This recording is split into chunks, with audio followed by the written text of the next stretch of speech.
剑穿天，大荒芜，定会保住你陈家血脉。就是你们，留意后面那个人。费时间。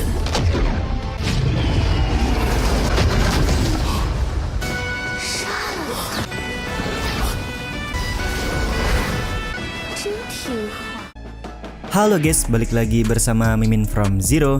Di video kali ini Mimin bakalan kembali melanjutkan alur cerita Donghua berjudul Lingwu Dalu atau Lingwu Kontinen part 57 ya. Seperti biasa, sebelum masuk rekap ceritanya, buat kalian yang menonton video ini tapi belum subscribe, tolong di subscribe dulu ya guys. Dan jangan lupa nyalain lonceng biar nggak ketinggalan update terbaru dari channel From Zero. Playlist untuk Donghua ini juga udah tersedia bagi kalian yang baru aja bergabung dan belum nonton episode sebelumnya ya. Ya udah deh, nggak usah berlama-lama lagi, langsung saja kita ke rekap ceritanya guys.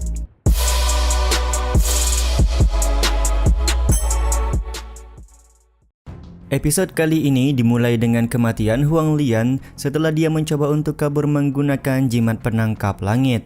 Siapa yang menyangka kalau orang-orang misterius dengan jubah hitam adalah orang yang berhasil membunuh Huang Lian.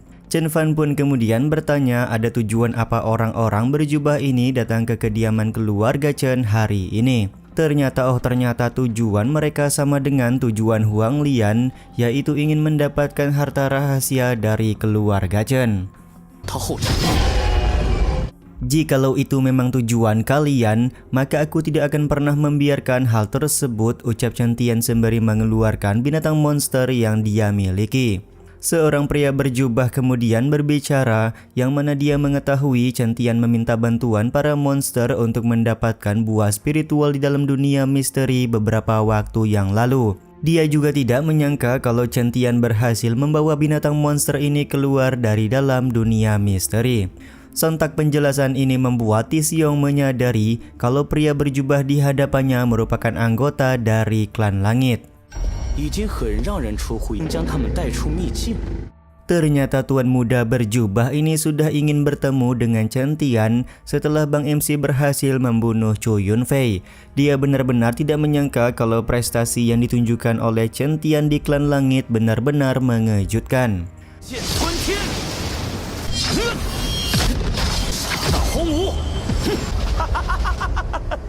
Setelah melakukan satu kali serangan, tuan muda berjubah ini merasa senang karena dia tidak salah menilai orang seperti Chen Tian.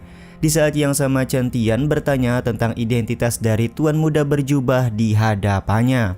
Tuan muda berjubah pun berkata kalau identitasnya sudah tidak penting, asalkan keluarga Chen mau menyerahkan harta rahasia serta Chen Tian bergabung dengannya, maka dia berjanji akan melindungi semua anggota keluarga Chen. Jika Chen Tian menolak memberikan harta rahasia, maka nasib keluarga Chen akan sama seperti Huang Lian. Seketika rombongan berjubah pun langsung mengeluarkan fluktuasi kekuatan untuk memberikan peringatan kepada seluruh anggota keluarga Chen. Yap, benar sekali, rata-rata orang berjubah berada di ranah Raja Wu atau Wuzong. 这不重要，定会保住你陈家血脉。就是你们。留意后面那个人。 Sementara itu Tuan Jian meminta Chen Tian untuk mewaspadai orang berjubah yang berdiri di bagian paling belakang. Seketika pria berjubah langsung menghampiri Chen Tian karena dia menyadari Chen Tian sedang melihat ke arahnya. Tanpa ragu Chen Tian pun langsung meminta para binatang monster untuk melakukan serangan kepada rombongan pria berjubah.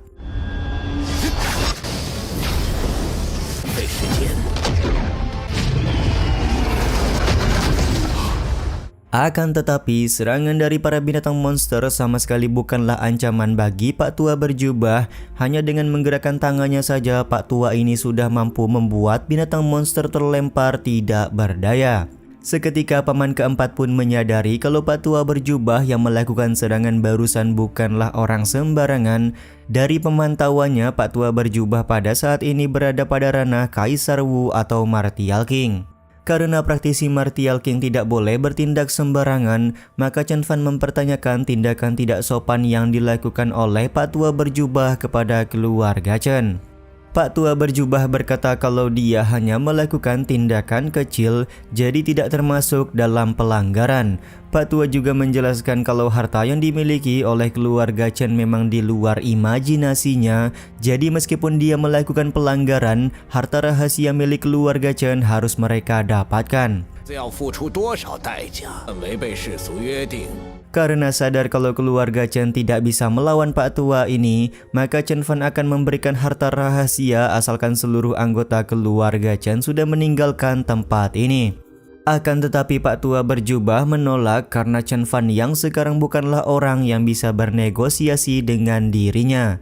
Jika keluarga Chen tidak menyerahkan harta rahasia, maka aku akan membinasakan kalian semua, ucap Pak tua berjubah memberikan ancaman. Terlihat Chen Tian juga langsung ingin melakukan serangan karena Bang MC merasa masih punya kartu truf untuk menghadapi rombongan pria berjubah.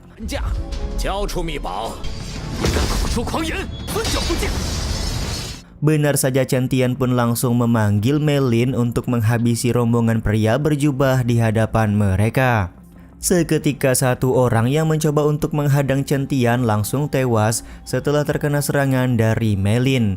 Bahkan Pak tua yang berada di ranah Martial King sangat kaget karena Raja Binatang Spiritual bisa muncul di hadapan mereka. Dengan kemampuan ilusinya, Mei Lin membuat rombongan pria berjubah melakukan serangan kepada Pak tua.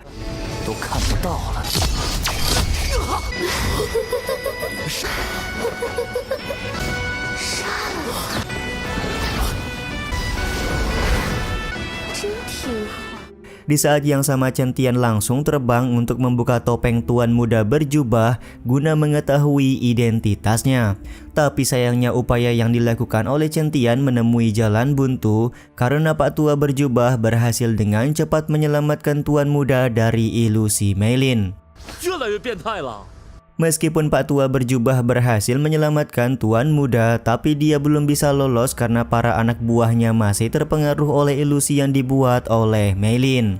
Upaya yang dilakukan oleh Pak tua untuk menyadarkan anak buahnya juga gagal karena kekuatan Mei Lin tidak bisa dihilangkan oleh sembarangan orang. Karena tidak punya pilihan lain, pada akhirnya Pak tua ini mau tidak mau harus membunuh beberapa orang anak buahnya sendiri. Mei Lin pun kemudian keluar dan merasa kecewa karena ternyata Pak tua begitu tega untuk membunuh orang-orang yang dia bawa. Untuk itulah Mei Lin sepertinya akan menggunakan tangannya sendiri untuk membunuh Pak tua berjubah.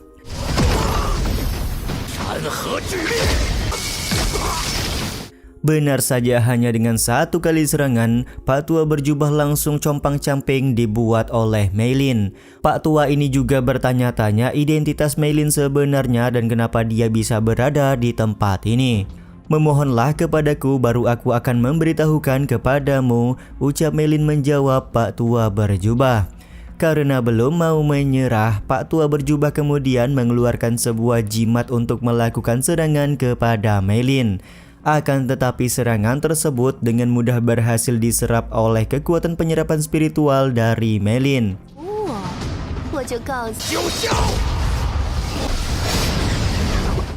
Kelengahan Mei Lin langsung dimanfaatkan oleh Pak tua berjubah untuk membawa tuan mudanya kabur menggunakan sebuah jimat teleportasi.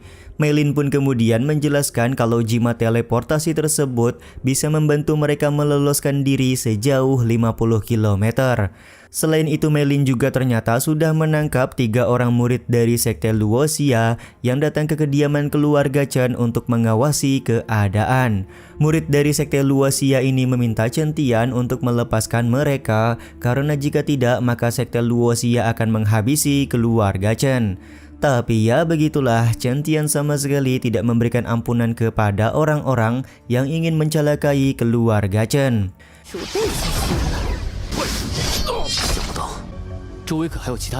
Kedatangan sekte Luoxia juga membuat beberapa orang anggota keluarga Chen heran karena ternyata Chen Yu masih berniat merebut harta rahasia dari keluarga Chen mereka. Karena sudah tidak ada musuh lagi yang berada di dekat sini, maka Chen Tian pun berterima kasih kepada Mei Lin. Sementara itu, beberapa orang murid mulai bertanya-tanya kepada paman keempat tentang apa yang mereka harus lakukan setelah kekacauan hari ini. Paman keempat kemudian meminta pendapat dari Chen Fan karena dia merasa keluarga Chen sudah tidak bisa tinggal lagi di Kota Bintang. Chen Fan beranggapan kalau pertarungan hari ini pasti akan memancing kekuatan lain untuk datang ke kediaman keluarga Chen. Untuk itulah keluarga Chen sudah tidak bisa menunda lagi guna pergi meninggalkan Kota Bintang melalui jalan rahasia. Di Kota Bintang sudah tidak ada tempat tinggal yang aman lagi bagi keluarga Chen, ucap Chen Fan kepada semua orang. 二哥，你有何高见？耽搁了，迟则生变，再无陈家。 Berniat perginya keluarga Chen dari Kota Bintang ini juga sekaligus menutup episode kali ini ya guys. Ya udah deh, sampai di sini dulu aja video kali ini. Mohon maaf jika masih banyak kekurangan dan kesalahan dalam penyampaian kata-kata ya. Terima kasih untuk kalian yang udah pada nonton dan jangan lupa subscribe serta nyalain loncengnya ya guys. Mimin selaku penulis narasi, tukang voice over dan tukang edit video pamit undur diri. Salam hangat, see you in the next video. Bye bye guys, see you next week.